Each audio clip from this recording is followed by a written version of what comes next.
Don't engage alone. We do this together.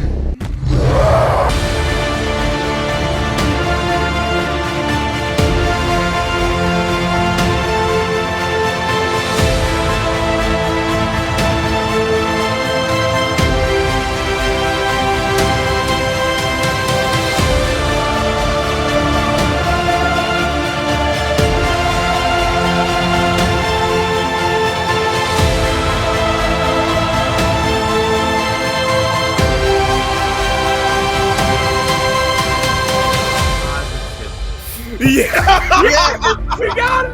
We got New 52 booklet. it! Somebody clip this one. Welcome to Superman Rewatch, the premiere episode. I'm Jared. I'm here with Nick from the Phoenix Press. What's up, brother? I'm good. I gotta be honest with you.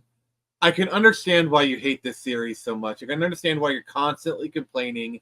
Like the Lois design is crap. Yeah, Deathstroke does look like This is the wrong Superman series. Wait, Wrong Superman series. I thought we were. I thought you. So I just rewatched the entire first season, Superman and Lois for nothing, of Marvel and Superman for nothing. Yes, you did for nothing, because that show is nothing. By the way, I didn't actually do that. I was just pulling a prank on you. I know. We are talking about Superman. I love the look on your face as you're figuring it out, though. We are talking about Superman, the animated series from the Timmverse. Yes, we're doing this kind of as a flashback. We wanted to go back and do Superman, partly for SEO reasons, because Superman is easier to market than, like, say, Booster Gold on a series. So we're going to go off of this. And we're talking about the 3-part Last Son of Krypton arc, which was the first 3 episodes of Superman. And it was basically his origin. So there'll be lots of Snyder analogies here. I mean, not just Snyder, but, like, can I just say, I love how, like, the broad strokes of the Superman origin have not changed in over 100 years. Yeah.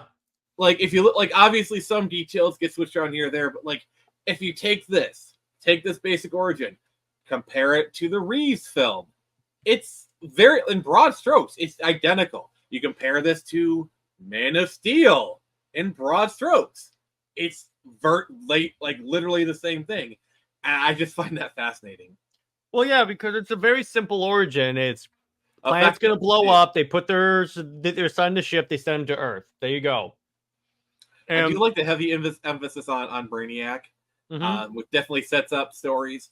I gotta say, I love how stacked the voice talent is. Also, I have to say this: the voice actor for young Clark, I gotta say, it's so Crash.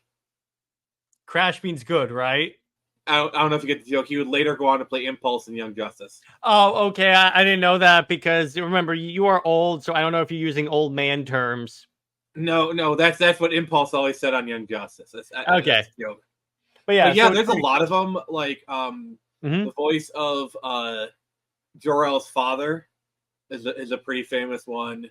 We'll talk about that in a sec. But so the thing about so what I like about this is that you have the classic origin. It's Jor-El is talking about the planet's going to explode. This time he feeds his data into Brainiac. In this origin, Brainiac is like the AI that runs all of Krypton. And it's kind of interesting where it turns out Brainiac has been working against the Kryptonians for like a really long time. Like he knows the planet's going to explode, but he's been telling him, don't worry, it's all good. It's all good. You're going to be fine. Then when the planet's exploding, he's like, see ya. Yeah. Jared, get ready to bust out your old man and your nerd references, because the plot of like an entire society, like just blindly relying on a computer to run their society, it kind of reminded me of the plot to Phantasy Star 2 for the Sega Genesis, came out in 1991. Old man nerd. Because in that one, they had a similar thing of like trusting the computer and whatnot. So I don't know. It just reminded me of it. I figured to bring it up. Yeah, and I definitely like. And this is kind of like this is pretty much the role of the exact same like thing that like they even used in Man of Steel, where like the Kryptonian Science Council does not believe that Jor-El, when he says the plants are going to explode, they're like, it's just quakes, it's just the poles shifting, it's not anything to worry about.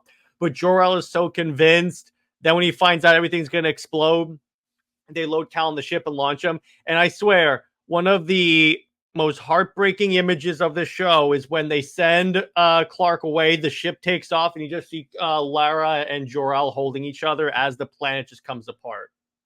I mean, if you want, like, okay, I'm gonna say something. While this is good, I think Man of Steel did that scene better.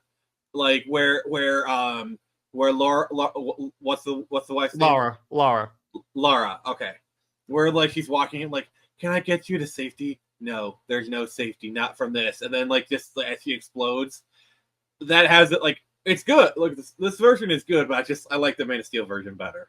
Well, we all know Zack Snyder's the best, so there's that. I figured you wouldn't have too much problem with me saying that. So then we cut. So they land, and then essentially Superman. I mean, the baby is found by Jonathan and Martha. Why did you say that name? Yeah, we kind of had to do that.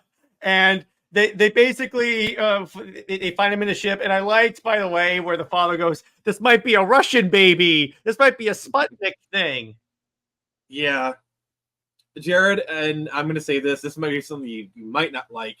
This series is very much kind of like it's taking a lot of inspiration for the Reed films. Like it definitely is. Like this opening, it definitely has like it definitely feels like it's playing off the Reed version, and the opening theme is very like John Williams-esque. Yeah, because it's straight up like with the music, it says Superman. So yeah, that's fine. I'm like, because I mean, it's not like totally a ripoff either, so give it credit.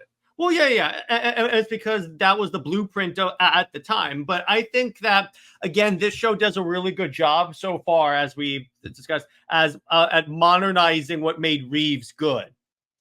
And I'll also say, as a spin-off of BTAS, I think it actually does a really good job of fitting into the world, because even just looking at the art style, you could believe that this is in the same world as BTAS. It kind of has a similar, like, obviously the buildings have a different architecture, but they have it feels like it comes from the same mold, like the same mind. Yeah, exactly. And that's what's kind of cool about it, because I mean, and obviously this is going to be a little more lighter than BTAS was, but it's light enough. I mean, it's light as a feather. It basically is like the perfect balance of light and darkness. So it's dark, so it's not too like contrasting with BTAS, so it's not too unbelievable that they would exist in the same world, but it's light enough that it feels different from BTAS, because Superman is a lighter character than Batman. Yeah, so it kind of hits both marks. Like tone wise, it like Jared said, it definitely feels like it'd be part of it. And I was more talking about like the visuals and the art style. Like from purely visual standpoint, I totally believe that this is just a different city in the same world. Yeah, so then we get the classic scene of like Clark saving someone. He discovers he has powers. They bring him to the ship, and the ship has like a data bank where AI Jor-El explains to him who he is. Cuts a couple years later. And I like how like Superman is operating, but no one has labeled him as Superman yet. They just call him the Angel, and that's kind of cool. It's kind of like the Blur from Smallville, and yeah, I love that. So then, some criminals try to steal a suit from Lex Luthor. Oh, by the way, we also get the first meeting between Clark and Lois, and I will say what's kind of funny: the Lois fans hate this because of the portrayal of like Lois, and I don't think they end up together in the show, so this is going to be a very good time. They kind of get together in Justice League, emphasis on kind of. But it's more Superman. Here's the contrast in this. I believe the way they establish it is that Lois is more attracted to Superman than Clark. Also, can we give credit to the voice actress for Lois, Dana Delaney? Yeah, she does a great job with this character. Like, you know, you can hate Lois like what, but like, I feel like I want to give credit to the actors. Yeah. So I like how like the beam's about to fall on Lois. Superman is like standing there holding it. He goes, "I got this." And he just flies off after them. Also, we get another classic. If we're talking about like the second episode, we get another classic Superman trope of saving an airplane. Which, by the way, statistically speaking, flying is still the safest way to travel. I know that scene in Superman. Sorry. I because you know that's a Superman quote. That's like a favorite Superman line. Yeah, I know. I had to put that in there. Yeah, and it's straight up a reference to the old Max Fleischer cartoons when he saved the plane. Max Fleischer, we got the Reeves, Superman Returns did it. I mean, they even parodied it in The Boys. Yeah, exactly. And I feel like if we got a Man of Steel 2, they would have done that, because if I were doing Man of Steel 2, the opening, like, first time we see Superman is him saving the plane.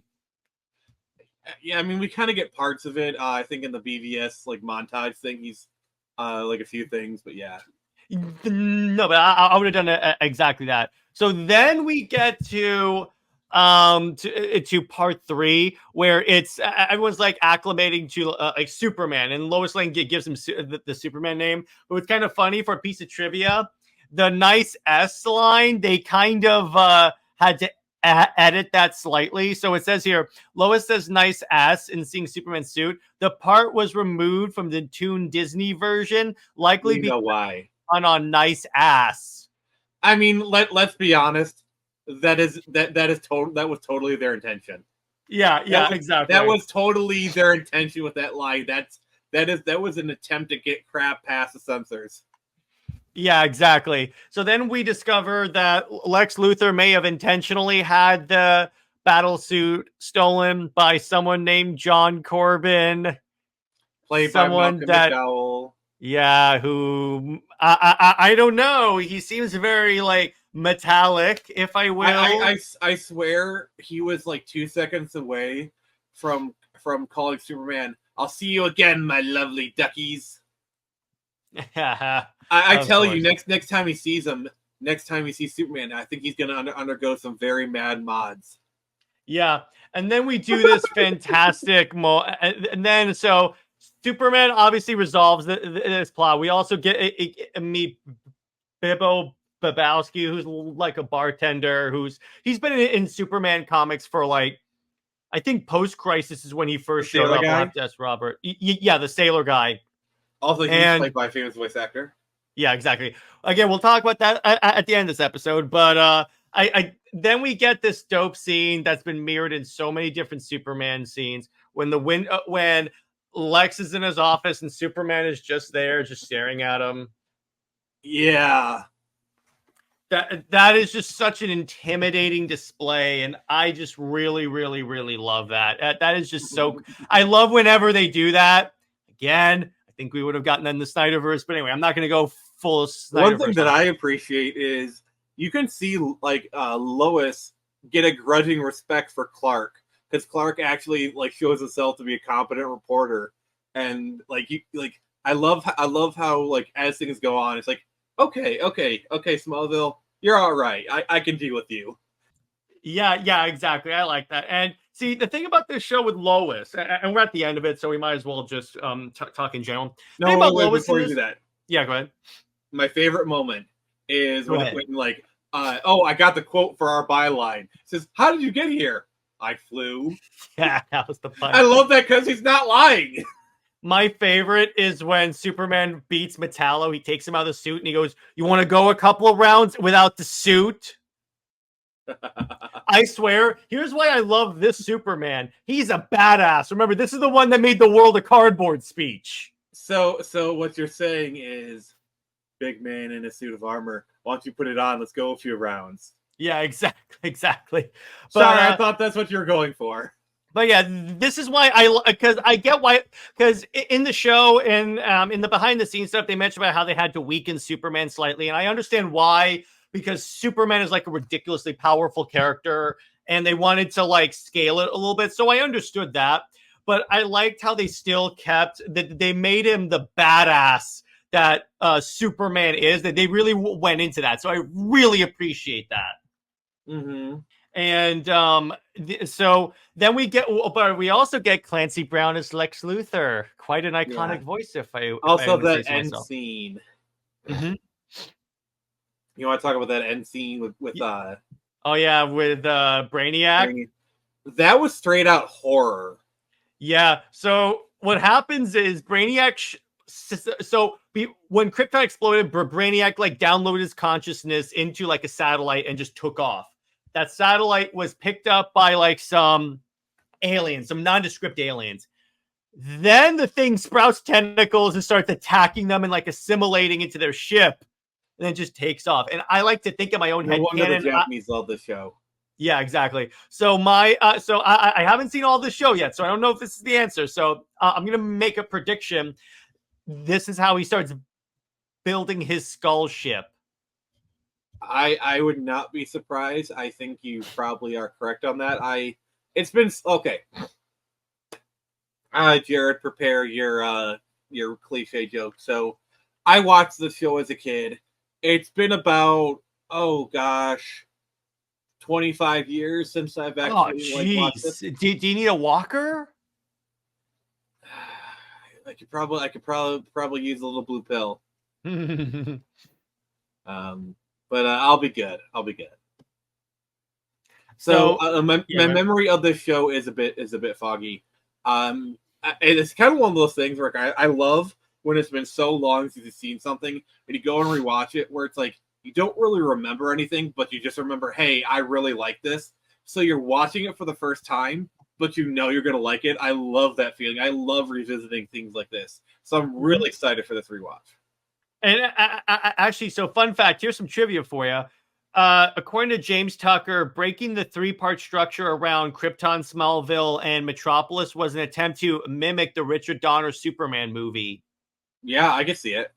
Which definitely works. And we actually have, so here's something kind of cool. The original character designs were based on the Max Fleischer animated series. So here's the original designs for all the characters. Oh, yeah. Yeah, that's yeah. Especially the Clark one. The Clark one, it looks ripped straight out of Fleischer. Yeah, exactly. And then Krypto appears in part 1 of this episode as a puppy. I must have missed that. Jor-El calls the creatures that attacked him in the ice caves Shoggoths. Shoggoths were originally created by H.P. Lovecraft for his creature Cthulhu. Oh, interesting. Yeah. This is the first mention of Kaznia in the DC animated universe, so it's probably it's pretty early. Yeah, there'll probably be a lot of firsts. Yeah. Jonathan Kent speculates that Kal-El's ship might be Sputnik, the first man-made object to orbit the Earth. So that's kind of cool. Well, the other thing you got to realize is the timeline. So Clark, in this situation, Clark probably landed in like the mid to late 60s because let's say there's like a 20-30, like let's say there's a 20-30 year time difference in between when he's an adult. Because usually Superman first comes to Metropolis when he's like 25, 30-ish. You know, because like he gets to be 18, he discovers Superman stuff, he goes to Fortress of Solitude, he's usually at Fortress of Solitude for like 5 to 7 years. And then he comes back, so he's usually like at least 25. So if we take that, I'd say Clark was, I'm sorry, I'm just doing mental math here. I'd say the baby Clark was at most 3 years old. So let's say 22 years. When did the show premiere, Jared? This show, so I'm going to go off of this episode premiered in 1996, September 6th of 1996. Okay. So let's just say 1996. So 76. So, yeah, this like basically he landed, I'd say mid 70s roughly, which was still like the height of the Cold War. Sputnik reference might be a little bit older, but you know John Kent's kind of an older person himself, so that's his frame of reference. I think it tracks. Well, yeah. Plus, remember at that, yeah. So it definitely works there, and that's actually pretty interesting. I like that. When Jonathan Kent, I had to get all nerdy. Well, You're on a show called Comics League. I'm pretty sure you're already nerdy. When Jonathan Kent shows Clark the spaceship for the first time, he remarks, "Some babies are found in baskets," referring to the biblical legend of Moses, which Superman's origin is partially based on.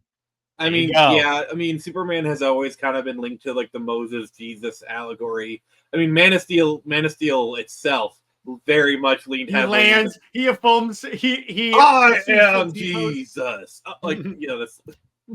Sorry, when this Martha sounded finds Kal-El, Jonathan and her discuss possible names for their adopted baby. Martha suggests Christopher or Kirk, direct reference to Christopher Reeve or Kirk Allen, who played Superman in other productions. Nice. And then obviously we know that Reeve played Superman, the classic Superman film, and Allen played Superman in the movie serial Superman and Atom Man versus Superman. So there you go. So, correct if I'm wrong, Jared. So in the Reeves version, John Kent says Martha Clark Kent. Yeah. You know, was that origination from the Reeves films? Because if it was, her saying her middle name could be a reference to the Reeves films. I think so too. I was thinking about that myself. So yeah, I would assume so. Okay. Cool. The exchange or lack thereof of Superman and Lex Luthor is mirrored by Iron Man and Obadiah Stane at the beginning of part 2 of the Iron Man Armored Adventures series premiere, as both of the bald, successful businessmen are talking in their office about weapons and armor when someone points out the hero floating outside the window. An offer is given to the hero only to be met with continual arm cross floating.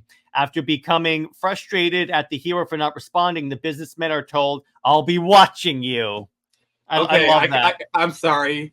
After you describe it that way, I think it's pretty clear they're obviously homaging this scene. Yes, exactly. Yeah, 100%. By the way, I want to see this scene in Athena Power Princess. I want to see Atlas. There'll be something like that, at least in the Atlas series. But according to Dan Reba, Brainiac was supposed to have the Kirby crackle around him. Okay. I can kind of see that. But anyway, so let's talk about this voice cast before we go to rating. So Tim Daly playing Superman, obviously. We mentioned Dana Delaney. Clancy Brown as Lex Luthor, the best. I don't know. I feel like Lex was a bit crabby in this one. Yeah, I know. I swear when Superman flew off, I swear I almost heard Lex say, "There can only be one Superman." Yeah, exactly. Christopher McDonald played Jor-El.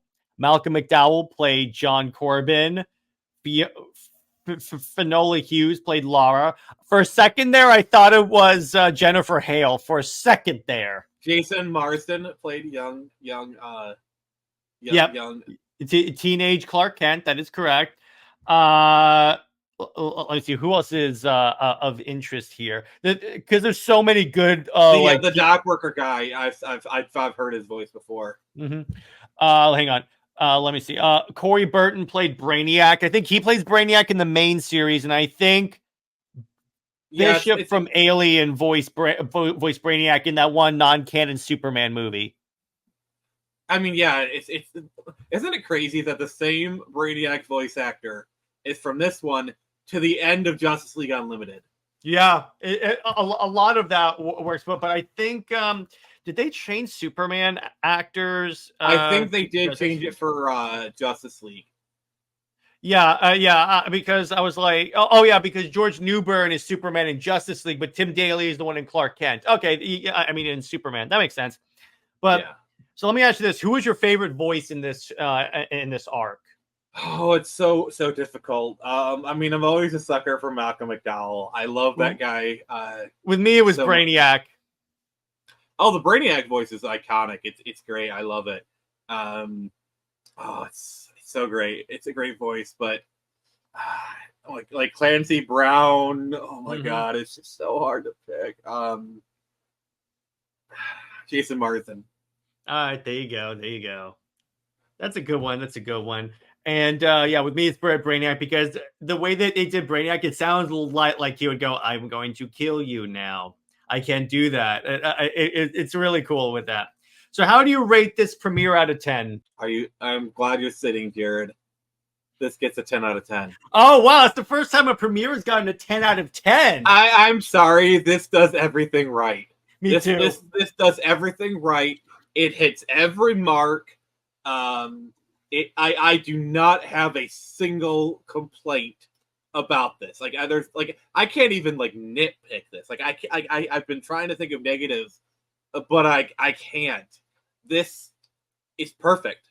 And I just I'm sorry. I have to.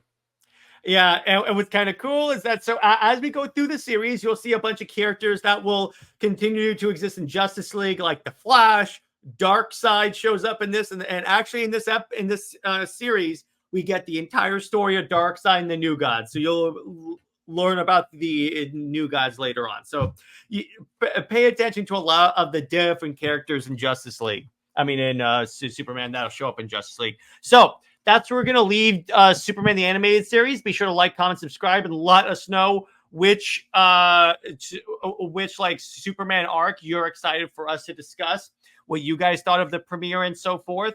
And it's even more appropriate that I use this outro. Lois Lane is Lois Lame. She belongs with General Zod. So is the Max Sabat for life.